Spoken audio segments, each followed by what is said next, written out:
Perfect.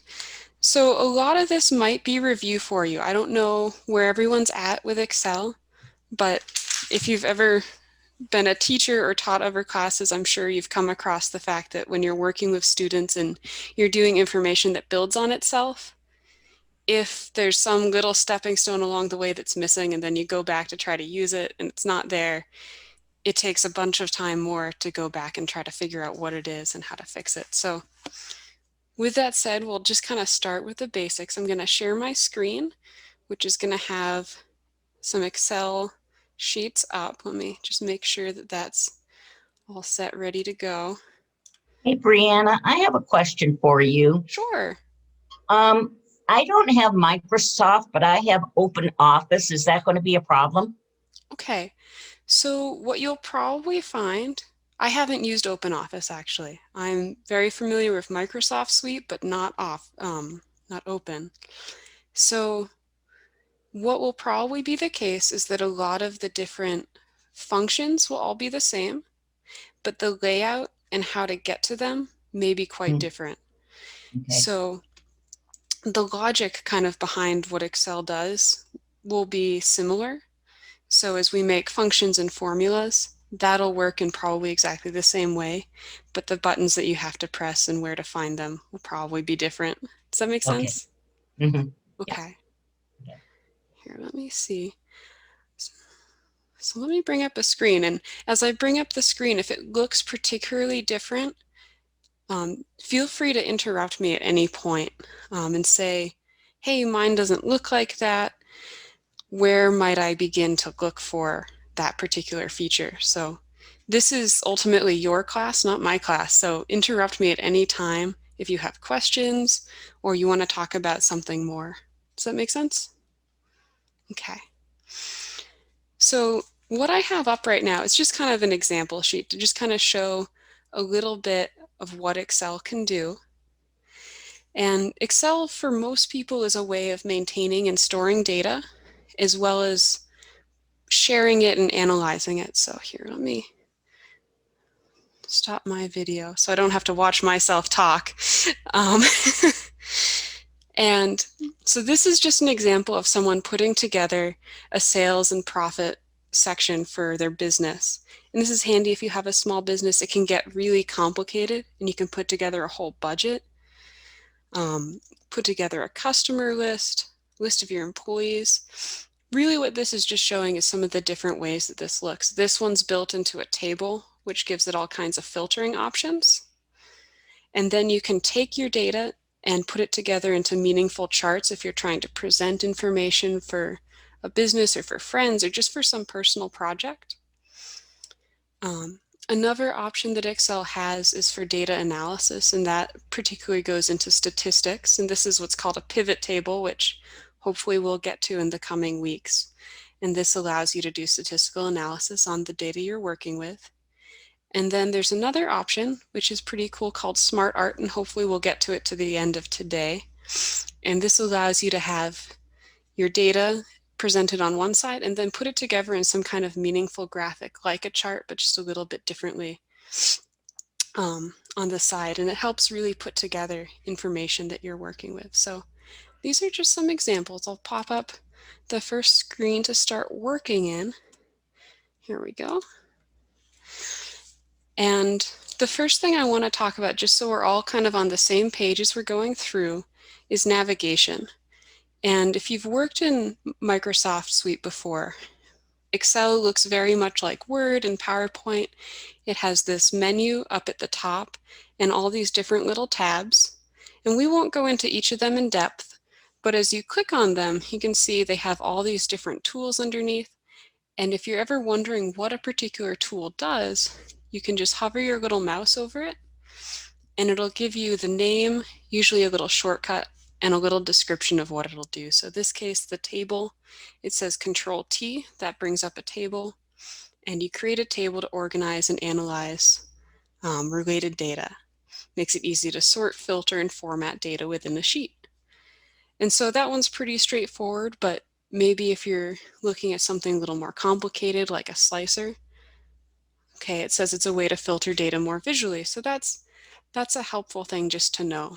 And so if in your own time you want to go through whichever your program is, and this is probably the most applicable thing regardless of which software you're using, just go through and see what all the options are. Read the little descriptions. And that'll help you if you're watching this and you use a different program to figure out which overlap and which can be used in the same way. So most of the time we'll be on the Home tab. This has a lot of the really general options. And the other one we'll use a lot, and we won't, but you will if you're doing your own files, is the File tab.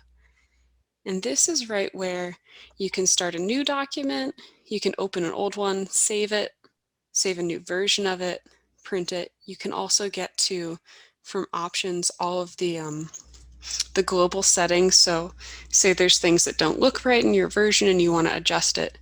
This is where you would edit that. You just hit OK once you're done making your changes.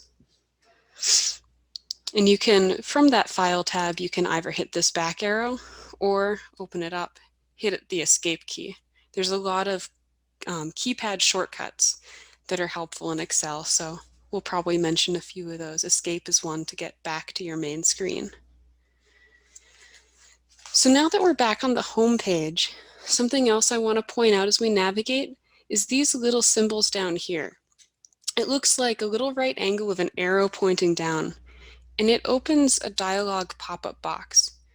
And these options pop up a new menu that has more advanced options for each formatting tool or just general tool. So this we saw was under font, and now it pops up this font tab, and it has all the fonts listed here, all the styles, the sizes, but it also has different options like strike through and superscript and subscript. So if you look at the little preview, strike through crosses out your text, and sometimes that's handy, sometimes it's not. And this is just a way of finding options that if you didn't see them right on the menu here, you can get to them that way usually. Also want to point out right here just below the toolbar, this is called the formula bar. And the formula bar we'll be working with quite a bit. This is where you type in equations into Excel, and it helps you figure out what's going on in a particular cell. So if we were to click on this tab called Revenue by Department, you click on this and you see this is the number that was typed in the formula bar. And this over here, this is the name of the cell that we're clicked in. If we go to profits, we might see something a little more complicated right here. Now it shows B6. B6 is referring to the name of one of the cells. It's equal to this one right here, which has a different formula. It's equal to the difference of the two above it. So that's what the formula bar is, and it's helpful to keep an eye on that as we go along. And just a little bit more vocabulary before we keep going so we're all talking about the same thing. What we have open is called a workbook. And that is the name of the file that we're working on. I think this one is called O1 Getting Started.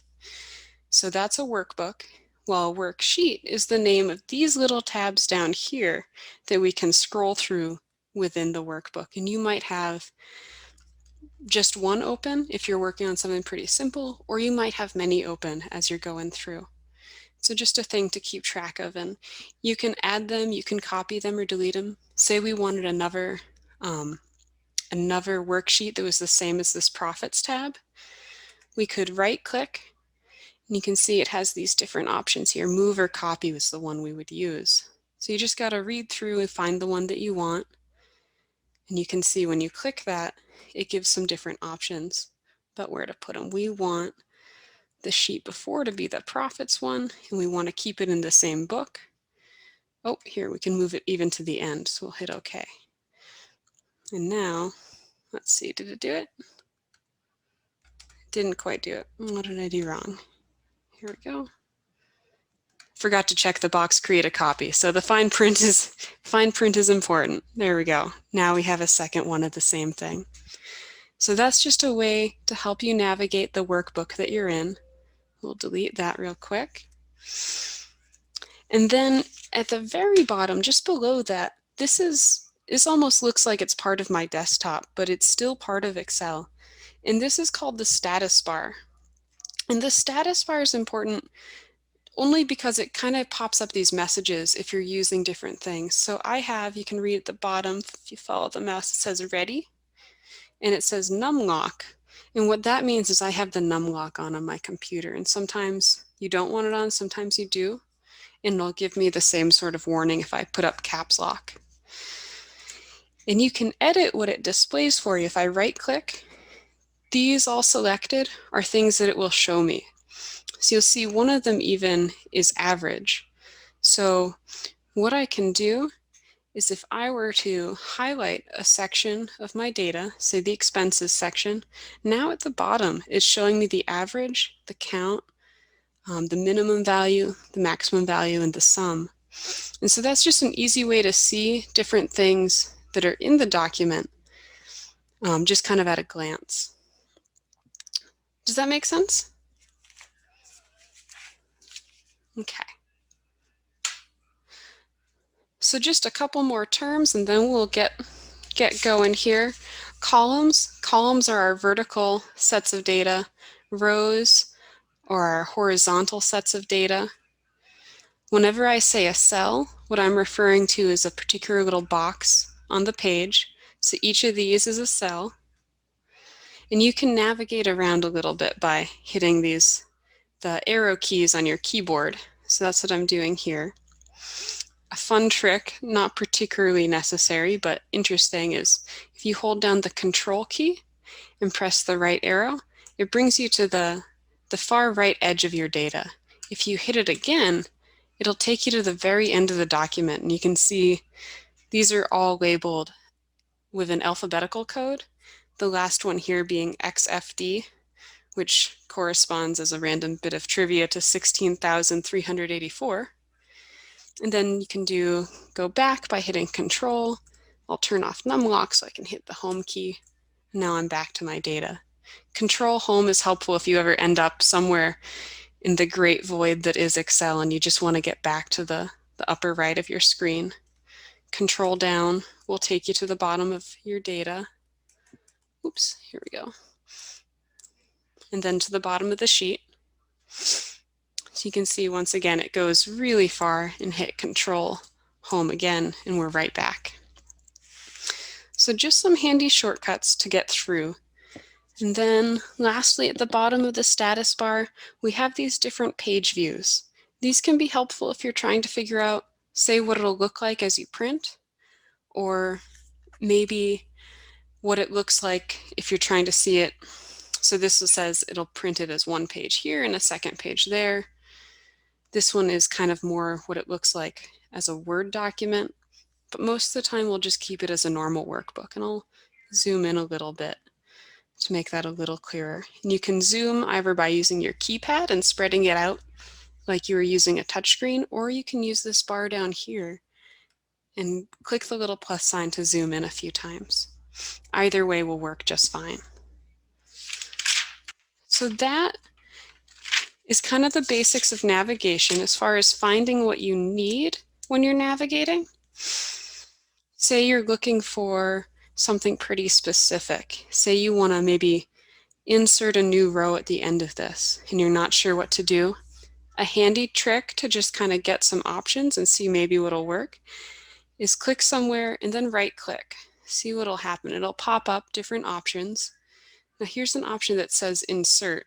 We don't really know what it means. It doesn't tell us more, but we can click on that and it gives us these options. Oh, we can put in a new row below. So right clicking often helps, and it's a good way to kind of get a sense of what might be available. And depending on where you right click, it changes what options are possible. I'm going to click the undo button up here, get rid of that row because we don't really need it. And if you're also not sure, you're right clicking and you can't find it, up here it says tell me what you want to do, and you can click there and you can type in just about anything, and if it exists it'll show that for you. So let's put in that splitter again. Oh, well, I typed in split and it thinks maybe I want to merge. That's not quite what I want, but you can see how it works. Let's say I put in splitter all the way. It doesn't have an option, so I could either click Get Help or I could click Smart Lookup, and that'll take me to this new panel on the web that'll give me some options to help me navigate around. Maybe it'll help, maybe it won't. It really depends. One last thing here. My zoom menu popped up right in the way of where I was trying to click. Here we go. If I go to Merge and Center, it'll give me that option and see how it made this now centered. We'll undo that. And say we put in, let's try that splitter again. We can try Get Help, and that'll pop up Excel's own menu. So this doesn't take you to the web. This takes you just to Excel's own help book, and it'll tell you how different functions work in depth, and you can download this, you can save it, you can click on whatever one makes sense. Split text into different columns with functions. Let's try this one, split a cell. Here it gives you step-by-step instructions on how to do that particular task. And this one's a little bit straightforward, but say it's something more complicated, this can be really helpful. So that's just another trick to help you navigate and find what you're looking for. And also, as you get started, most of the time you're going to probably start with a blank workbook. And you'll get to that, you'll click File. And this might happen right as you open Excel too. You might not have to hit File. And then click Open or New. And blank workbook is kind of the default. That's the first thing that'll show up. But you'll see there's also these templates down below. And these can be helpful depending on what you're working on. You might see something that happens to be exactly what you're trying to do. Maybe you are trying to put together a calendar, make your own daily planner, put together a budget, something like that. And even if it's not exactly what you want, sometimes you can get ideas and modify and customize them to fit what you're trying to do. So those are useful tools whenever you're getting started. So you don't always have to start from a blank slate. So let's see. So the first thing we're going to talk about that actually involves putting things into Excel is data entry. So here, let me pull up the right slide here. Boop. So here's a completely blank workbook. And as you type along, maybe you're putting in things like sales.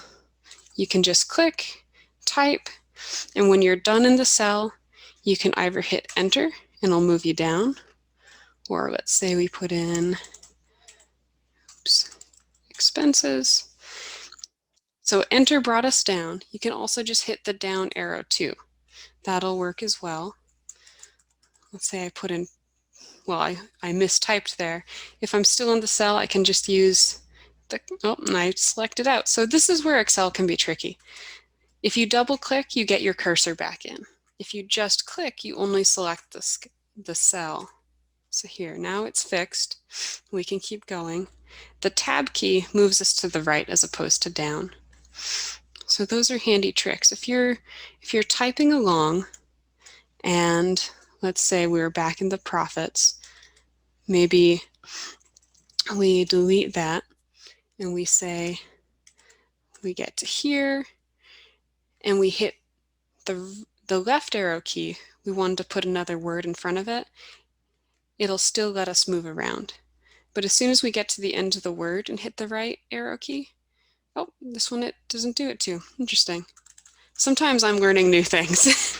little fun tricks. But anyway, enter and tab will always enter the information in the cell and get you where you need to go. And if you want to make a change, you'll click it and then double click it and you're where you need to be, and you can navigate with the arrow keys to get to the right spot. So after that, let's take a look at how the numbers get entered in. So let's say sales, let's double click in there, make that sales, now it's correct. Hit tab or to the side. Maybe sales for this month was $190. Here we go. We'll hit enter. Maybe the expenses were $150. That's not a whole lot of profit, but that's okay. Maybe the next month it was $160. And you notice over here, all of the words, these don't have any numbers in them. They're all aligned to the left, and the numbers are all aligned to the right. This has to do with the way Excel does math. And so normally, say you were writing out long addition, long subtraction, you would line them all up on the right, and Excel does the same thing. And it's also helpful, say you put in a typo. So here, let's say I put in an O instead of a 0. You can see it says this isn't a number, and it has it over on the left, and it can be a handy way to double check what you're doing. So we can go back and fix that. Double click, inside, 0. There we go. So let's go on, look at dates and times. And so dates and times are a little bit special in Excel. Excel doesn't save them as numbers exactly. It saves them as, well, actual dates and times. And this is helpful if you're trying to make calculations using them. So say you want to figure out what is 100 days from this date, it's important that it's put in as a date as opposed to a number. And when you type these in, all you have to do is make sure you either use these hyphens, these backslashes, or these hyphens in between your numbers. So let's say we're doing September 11, 2010. Now we hit enter, and it automatically changes the format. And this is helpful because then say we want to calculate how many days are in between these dates, Excel knows that it's working in days. Something else that you can do with these is when you're putting in months, for instance, say you want to put it out in the long script, you can put in January, hit enter, and now it knows you're talking about months. There's a tool called autofill in Excel, and you can see as I move my cursor over, it goes from this big plus sign to this little plus sign. And what that does is it tells it to autocomplete what it thinks I'm doing. And you may think, how does it know? And what it assumes is that if I'm working in months, I want months to be consecutive throughout this document. So as I pull it across, you can see it's listing these different months. I let go, and it fills it in for me. That's really handy. It'll do the same thing going down. I've never tried it going to the left. Let's see. Yep, it will. It'll go backwards too. So you can start anywhere and keep working. And ultimately, if we were to, whoops, went a little too far. If we were to keep pulling this along, it would go through November, December, and it would go back into January. So it'll repeat itself. It's on a loop of sorts. This will also work if you're doing abbreviations for months. It understands three-digit abbreviations. We hit enter. Now I pull it across, and it keeps that same format. It'll do this for days of the week too. So we put in Sunday, pull it across. There we go. So this is just helpful as you're trying to build different worksheets depending on what you're trying to do. Say you want to get rid of some of these. This is where we'll talk about the undo and the redo tools. And these are up here. This is called the quick access toolbar. And you can edit it a little bit by right-clicking again. Oops, that's not quite it. Right here, this little drop-down menu. It shows some different options that you can put here. You see it has save, it keeps the save icon up there, the undo, the redo tool. But you can put anything you want to, more commands, and it shows all of these different tools in Excel that it'll let you move over there and keep there. This one, let's see. This format painter is one that I use a lot, so I could click add, put it over, hit OK. And now you can see this little paintbrush tool is up at the top for me. So no matter which tab I happen to be on, it'll stay available, even though normally it's only an option under home. It's just a handy trick there. Yeah. But once again, oh yes, Marilyn, what's up? I had a question on the months. What if you wanted it to be January vertically all the way down and January every day instead of Okay, January, February? yeah, that's a great question. So let's get rid of these and see if we can do that. What you would normally do, because yes, it will automatically make it January if you tell it to. That's the fun thing about computers. They only do what you tell them to. You just have to know what language they're speaking. So what I can do is make this cell equal to this one. I can hit equal, and we'll talk about this a little more. And I'll click that, F2, hit enter, and it shows January again. And so what humans are great at is recognizing patterns. That's something that makes humans really cool and special. And we've programmed computers to do the same thing. And so now this line sees a new pattern. Let's see if it understands from here that I want it to do the same thing. It does. It says, oh, you told me to be January again? I see. We're going to be January again and again and again. And that's how you would do that. Does that make sense? Yes. And the other question you had, the date, and it would, I've never seen that before where it can tell you how many days are in between a date, but how do you make that happen? Sure. So this one's a little bit, this one I don't know off the top of my head, so that's why I didn't demonstrate. Oh, But we okay. can find that real quick. It is a function, and so functions live under formulas. And so here is a whole category called date and time, and I would assume it's under here. We can click this option.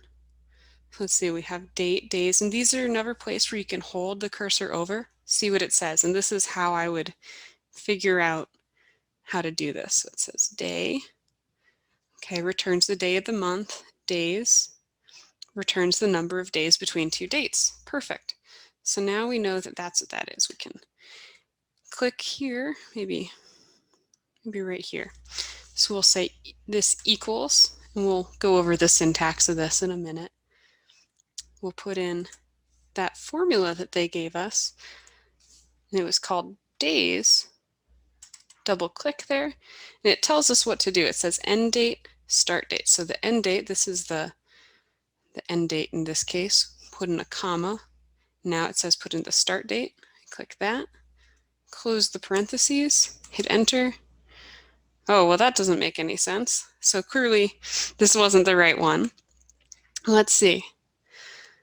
If it tells us 11/29/1905, this, so Excel's funny. Excel believes that day one is January 1st, 1900. I don't know why that was what it was programmed with, but it is. And so I could tell you from knowing that between these dates is 5 years and 29 days and 11 months, but that doesn't give us the actual answer we wanted. So let's see. We don't have to, but yeah, it's using too much time. I don't want to take up your time. Just. Oh, no worries. But yeah, that's kind of the trick. And as you can see, I obviously don't know everything in Excel off the top of my head. I have to do my own exploring. So we could always go in, see, okay, maybe, here, this is probably the one. We'll hit start date, end date, oops, start date, end date, we'll hit OK. Yeah, so it takes a little bit of time to figure out exactly what it's doing, and I don't work with dates too much, so it's a little bit new to me. We can explore this more in depth in another lesson too if you're interested. Thanks for stopping me though. This is Andrea, in case helpful. I think if you wanted the number of days in between, you could just minus B3 and B4. If that was what you were trying to do. Oh, that might be exactly what I need. So this one. Oops. I just tested it on another spreadsheet, and that might be that might be the difference. Oh, No, is it not? no, Oh, no, it okay. gave me the same thing. So, Okay, sorry. no, So no worries. I might, for some reason, when I tried it out, it gave me 2,160, and I'm not sure if that's the right answer, but sorry. Okay. No worries. Thank you, Andrea. Yeah, it's always kind of an adventure to try to figure out how to make it work. So I appreciate the suggestion. You know what we could do here? If I bring that back up, there's another option under Home. Right now it's formatted as a date. Let's see if I put it as a number. There we go. That's the trick. Thank you, Andrea. Your comment helped me figure out what we needed to do. Sounds good. I half knew you found the rest. Yeah, that Great was job. perfect. So yeah, it's funny the way I have this lesson kind of organized. I have it in these all little sections, and this was going to be under formulas and formatting. I was going to talk about how this number formatting works, but that's something that Excel does. If you ever have a date and it's not supposed to be a date, you can go here and see what maybe it's supposed to be instead. You can put in this long date. Now, this column's a little too small, so we can make it a little bit bigger. Here we go. It tells us that it was a Saturday, so that's helpful sometimes. But that's what having it as a date will do. It'll give you those options of telling you what day of the week it is. But sometimes it gets tricky and it thinks it's supposed to be a date when you just want the number. And that is a place where you can change it, is right up here. This works for if you're working with dollar amounts as well. You can switch it from a currency amount to an accounting amount, just the formatting really. And there's more advanced options under here too. And you can see there's all kinds of things. We could make this date, let's see, where's a different format? You could just hit something like that, and it just changes the way the formatting is while keeping the data in the cell the same. You can see the formula bar hasn't changed, but the way it's presented has. Just up here, it's still the same equation, but it's also being presented as a number. So just something to keep an eye out for. If you're not sure what a cell is exactly, you can always click it and see what it tells you in the formula bar. So thank you for that little diversion there, because that really helps go into it a bit more in depth. Let's see. Oh, just some fun tricks with dates as you're typing along. If you have any date that ends between 0 and 29, so let's say we did May 10th, 23, it assumes that I'm talking about 2023. Now, if I put in anything between 30 and 99, it'll put in automatically the 1900s. So we'll put in 91, 81, and it brings up 1981. And if you need to change that, you just have to type it out completely. So say I was talking about some date far in the future, I could type in 2081 and it'll keep it for me, and it keeps it as a date. It just doesn't automatically change it for me. So that's just a helpful trick as you're working with those. And times work the same way. And I'm guessing if we were to play with this, so let's say we made this cell the difference between these, it tells us exactly how much time passed between those two times. And note, if it has no PM or AM, it's going to assume it's military time. It's assuming this is 1:30 in the morning. You can change that by just putting in 32, and you don't even have to type PM in. You can just put a P, and it switches it for you right over. Now working with addition in times, I've done quite a bit, and it doesn't handle going through dates very well. So something to keep in mind, if you have to have a time that goes past the day, oftentimes you'll have to do something like 37, 23. and it understands that it's 37 hours, 23 minutes, and 0 seconds, but it doesn't know how to change that into 1 day. And we can do, let's see, 24, 0, 0. This is what I always have to do to figure out what something actually is. Bloop, minus that to get rid of the day. So now I know it was 1 day, 13 hours, 23 seconds. It's just a bit of a pain, but in a similar sort of way that it has that special format for dates, it has the special formats for times, and it doesn't really merge those two particularly well. That's just one little limitation that Excel has. And if we were to undo and redo some of these, undo works exactly the same way it does in Word or any other program. You can hit it once to get rid of one thing, click the drop down to get rid of a bunch at once. It gives you a little description in case you kind of forgot what you were doing, just to kind of help you out along the way. So now we're back, way back here. And if you said, oh, that was too far, the redo option will send you forward again. So just a helpful trick there. And if, say we started doing something different, say we just went from here right to typing in, oops, gotta put the space in. Typing in there, now I don't have those redo options, so just be careful. If you start down a new path, it will get rid of that history. So if you think maybe I do want to go back to those options, just save it as a different file name. You'd go to File, Save As, and just pick something different, put it in a place you'll find it again, and then you can go back to it that way. Just a helpful trick.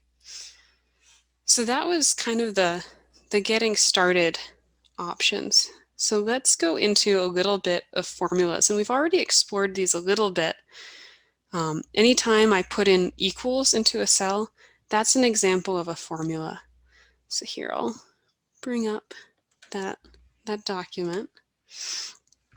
So this is one that isn't filled out all the way. So here you may say, okay, so profit is the difference between sales and overhead. And you might be inclined to just type 20 because it's easy and you can do that math in your head. But in the same way that Excel likes to be able to link its data to formats that it's familiar with, it likes being able to link data to cells so that you can use it again later. So the better option here would be to type out that actual difference. And every formula will start with that equals sign. And you type it out just like you were typing it in to a calculator in this case. So I would either type 120 minus 100, and that's useful, but it doesn't, once again, it's the same thing as that 20, and it would work, but what we can do instead is this cell is B2 minus B3, and that'll give us 20 as well. You can also click to get that, so I could hit equals this minus that. There we go, same thing. Either way works. I personally like clicking more so because then I don't have to worry about accidentally mistyping. And that autofill trick that we used for the dates and days of the week, it works here as well. So say we want to do the same thing for each of these. If we copy this cell, I hit Control C. Now you can see it's selected. It's got that little dashed line moving around about it. I click here. If I hit paste, Control V, it automatically changes it. It copied the formula, but it also changed what it's referencing. So it doesn't really see this formula as B2 minus B3. It sees it as the cell 2 above it minus the cell 1 above it. And so it did the same thing here. And that autofill tool will pull it all the way across. So that's a really handy trick when you're filling out a big spreadsheet. This one's pretty small, so it's not a big deal, but it's helpful as you go. Looking over here at the total, we know that totals are the sum of everything in that row. And one way that you could do it is you would hit, you would hit enter, and you could click each one and then put a plus sign. You could do that. That would take a long time, especially if you had a lot of data.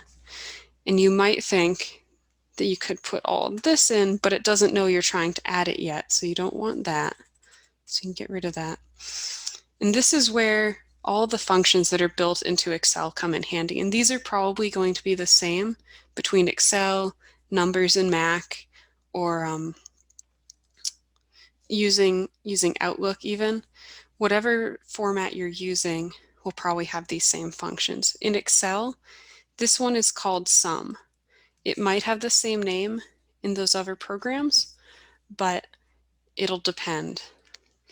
So once you type it in, you type in the first letter and it starts to show you all the different options that start with S, and this can be a handy way to just learn what's available, see what's there. And you could scroll down and double click and bring it up, or you could type it out all the way. Either one will work. And then you would see that it says, okay, I need the first number, the second number, and it has a dot, dot, dot. And that tells you, okay, it wants me to select all the numbers. So I could click, put a comma, click, put a comma, or I could just highlight them all now, because now it's saying that they're all part of this sum. Then I'd close my parentheses, hit enter, and it gives me that total. So the easiest, fastest way to do that, hit equals, start typing sum, double click, select all of those, close the parentheses, hit enter. And that drag down technique will work again here too. I just wanted to type it out one more time for you. And so that works with just about every function. This one is an average, and so you might guess, well, it has a function called average. You could click this and divide it by 6, or divide it by, tell it whatever number you see here, divide it by that, or you can just go, here we go, average, double click, select all of them. Oop, don't want to get the total because that won't help us. Then hit, close the parentheses, enter. And we can drag those down, and it does that calculation all the way across. And what we were looking at before, that formatting tool, it was under Home. Here it has these numbers listed as general, and there's a couple little options here which can make it a little bit cleaner. So we could move the decimal place over more if we wanted to, or we can move it the other direction just to make it fit a little better depending on what we care about. You can even just make it whole numbers by clicking these. It just changes how the numbers appear in Excel. And so if you're never sure if a function exists, they all do live under formulas. And that's where I was before, looking for that date formula. And sometimes they give a pretty good description, sometimes they don't. You can always just scroll through, see what they have. More Functions has entire sections for statistics and engineering. So it's helpful to just kind of explore and see what's available there. So let's see. Let's go over here. So these are a little bit more complicated, but they work in very much the same sort of way. So this year-to-date profit example is going to be, in this case, for January, that's the first month. So this one is just going to equal the profit of January. So you put equal, click that January profit, and hit enter. And that worked for us. And now here in February, you might say, okay, well, it's going to be, hit equal, it's going to be the 20 from January plus the 30 from February. And you could hit enter, and that's correct. And then you might say, perfect, I can just pull this across, and that'll work. So it didn't quite work. What happened? Let's see. Here, it says in the formula bar, it added C4 and D4. So what Excel thought it was doing is just adding the ones that was above it to the one diagonal to the left and up, which wasn't what we wanted. We'll hit undo. Hit undo one more time. And we can say, okay, if that's what it thinks it'll do, Well, this row will always be the accumulating sum. So we'll use that one plus the new one. So it's old plus new now. So we can hit enter, 50.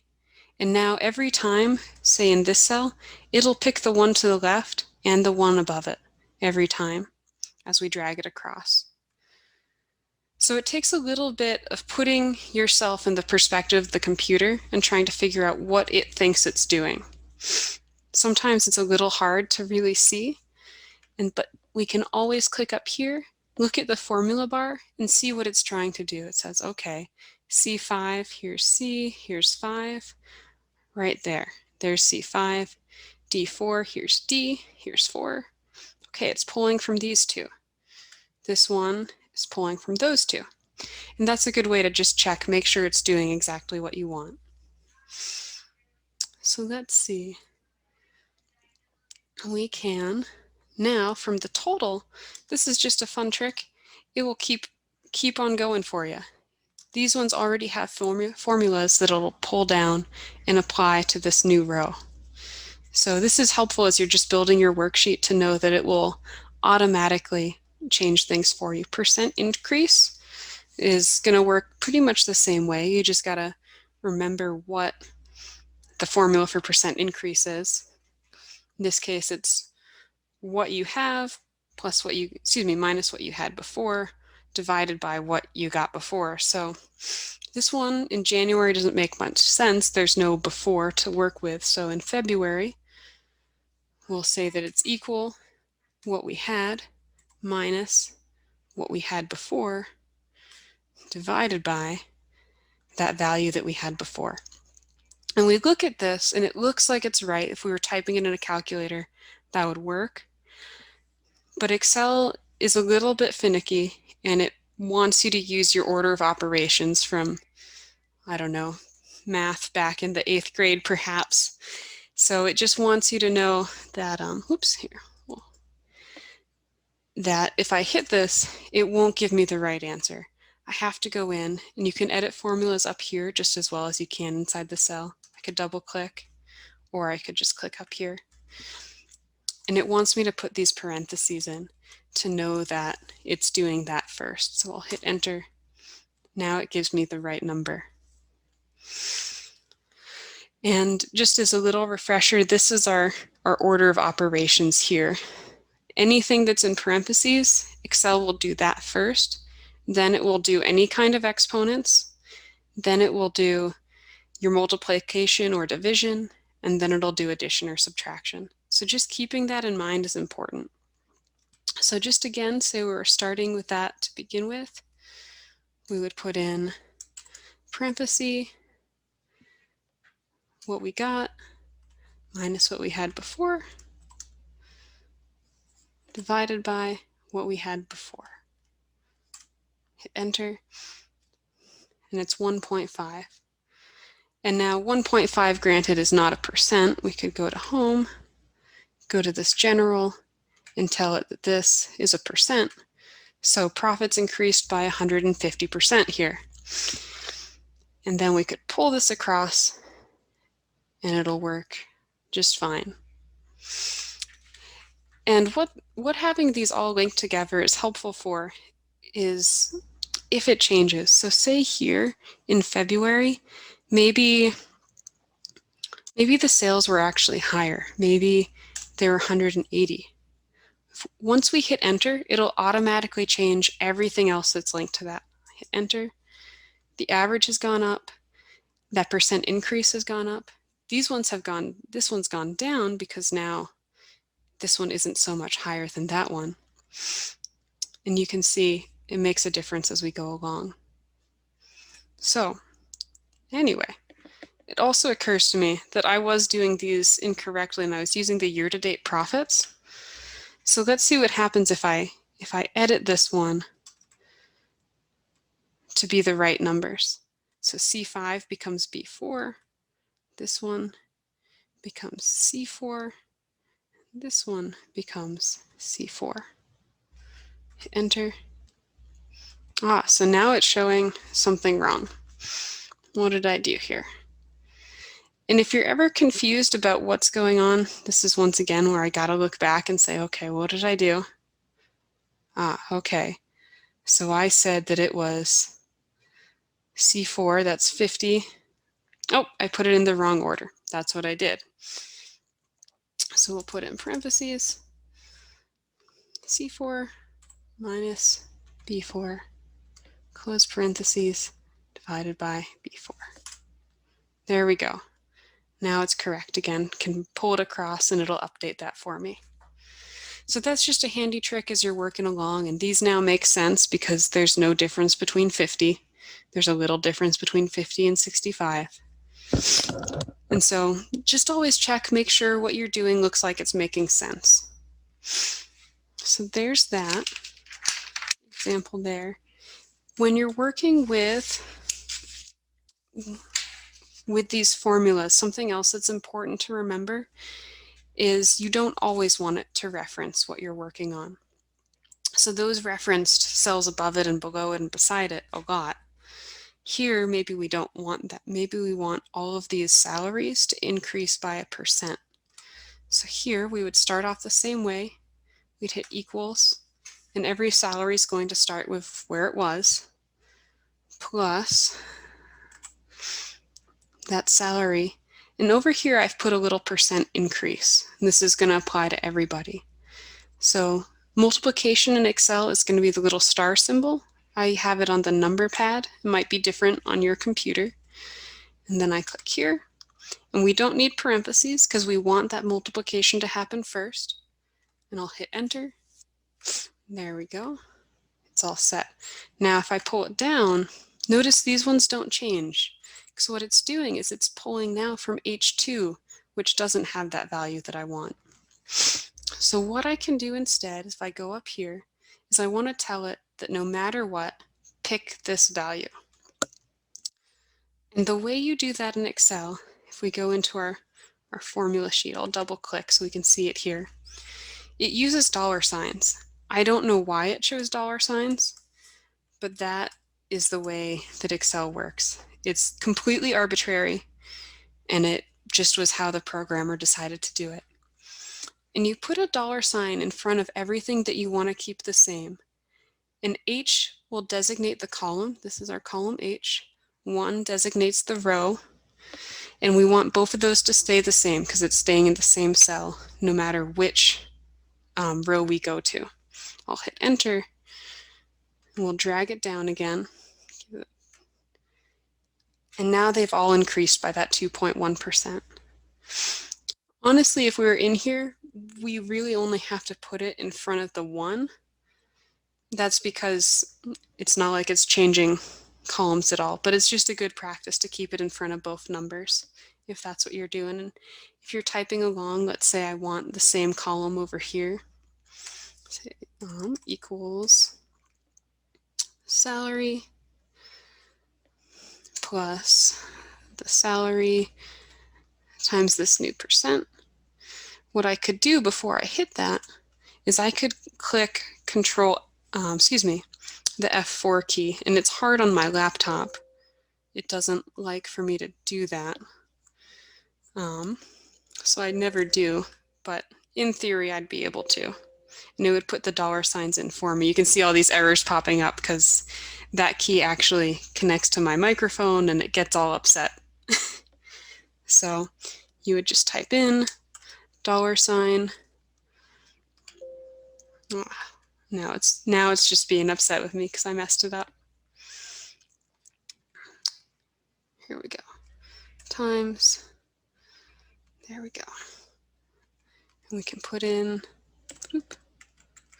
I was hoping that would work, but unfortunately, it was not happy. It decided it wanted to be a percent. We got to change it back to a number. There we go. This is another spot where the formatting's helpful. We know it's a dollar amount, so we can put it as a dollar. It'll put in those commas for us, and that can be helpful. So just some handy tricks when working with formulas that need to have an absolute value and that isn't going to change no matter what you're doing. So let's see. There's one more thing I was going to go over for formulas today, and I think that's where we'll have to leave off. We'll get into formatting next time and some charts and stuff like that. But let's see. Oh, that's right. What I was going to do was just kind of show you all a little bit more under the formula tab. And we looked at this a little bit, looking at these different options that are available. And what I was going to show is how to put in a function if, say, you don't know what it's called. There's this tool over here called Insert Function.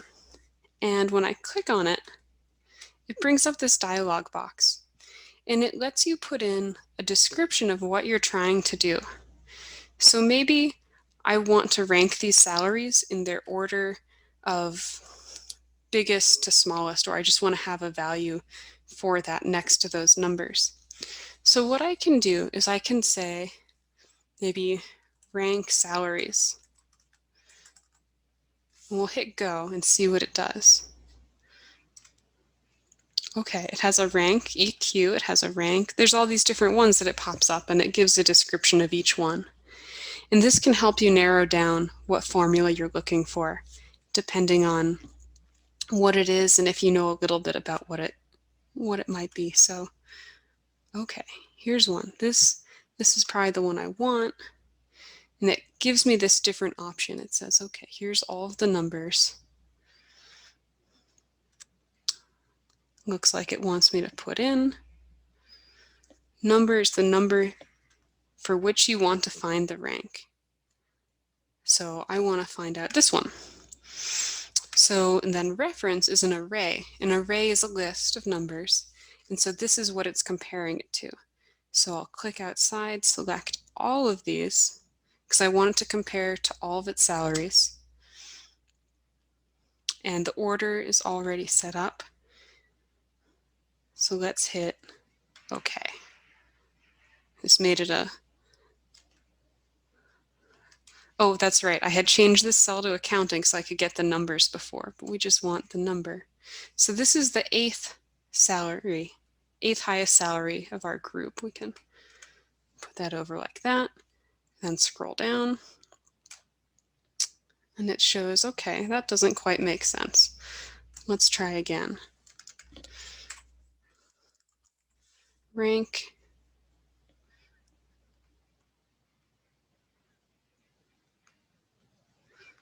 Maybe it was this one. Maybe this is the one that we want.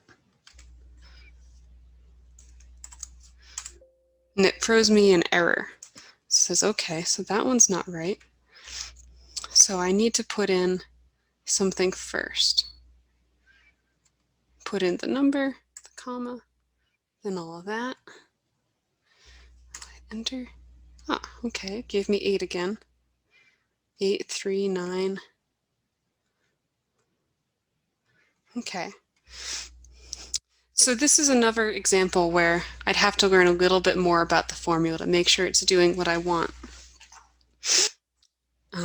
Say there's another one where I want to find maybe the second largest number. I could go to the Formula tab, Insert Function.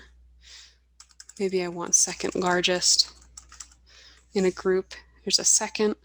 That one doesn't quite make sense. Large, maybe.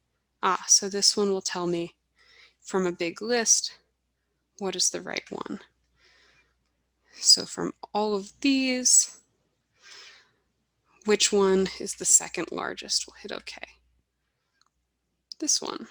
So that happens to be down here. So it tells me, that one tells me exactly what I want. So formulas in Excel can be a little tricky to work with, but once you know what they're doing, there's a lot of functionality to them. Are there any questions before? I want to be respectful of everyone's time before we close out that I can address for anyone?